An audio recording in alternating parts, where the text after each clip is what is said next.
আমাদের দেশের নাম ভারত, ইন্ডিয়া আর হিন্দুস্তানি কেন? ইন্ডিয়া নামটা কোথা থেকে এলো? প্রাচীনকালে হিন্দুস্তানি কেন বলতো? কোন নামটি সবথেকে বেশি প্রাচীন? সেই বিষয়ে আজ আমরা আলোচনা করব। নমস্কার বন্ধুরা, ইন্ডিয়ান এনসাইক্লোপিডিয়া চ্যানেলে আরেকটি নতুন ভিডিওতে আপনাদেরকে জানাই স্বাগতম। ভারত, এই নামের মধ্যে লুকিয়ে আছে অনেক অজানা রহস্য, যার যাত্রা শুরু হয় অনেক হাজার বছর আগে। মহাভারত ও পুরাণের উল্লেখিত রাজা ভরতের নামানুসারে আজকের আমাদের এই ভারত। রাজা ভরত ছিলেন একজন শক্তিশালী ও ন্যায়পরায়ণ শাসক। তাঁর শাসন ও খ্যাতির কারণে এই ভূখণ্ডকে বলা শুরু হয় ভারতবর্ষ। আবার ঋগ্বেদে ভরত নামে একটি প্রাচীন বৈদিক জনগোষ্ঠীও ছিল। তারা মূলত উত্তর পূর্ব ভারতে বসবাস করত। কথিত আছে তাদের নামেও এই অঞ্চলের নাম ভারত হয়ে ওঠে। ভারতের উত্তর পশ্চিম অঞ্চলে একটি নদী ছিল যার নাম ছিল ইন্দুস, যা বর্তমানে আজ সিন্ধু।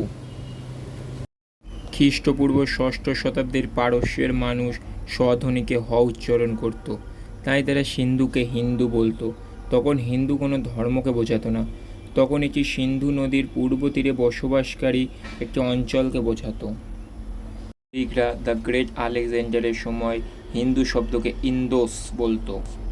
মধ্যযুগে এই হিন্দুস্তান নামটি ব্যাপক জনপ্রিয় হয়ে ওঠে।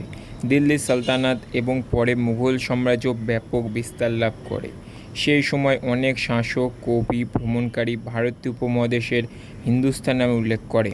তবে হিন্দুস্তান নামটি ভারতের সংবিধানের কোনো সরকারি নাম নয়। ভারতের সংবিধানের 1 নম্বর অনুচ্ছেদে লেখা আছে, India that is a Bharat shall B A union of states. আসলে ভারত শুধু একটি দেশের নাম নয়, এটি হাজার বছরের ইতিহাস, সভ্যতা ও সংস্কৃতির এক অমূল্য ঐতিহ্য। পৃথিবীর অন্যতম প্রাচীন সভ্যতার এই দেশ আজও তার বৈচিত্র্য, জ্ঞান ও ঐক্যের জন্য বিশ্বজুড়ে পরিচিত।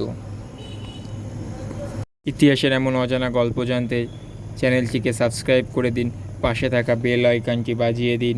দেখা হচ্ছে পরের কোনো ভিডিওতে। ভালো থাকবেন, সুস্থ থাকবেন। ধন্যবাদ।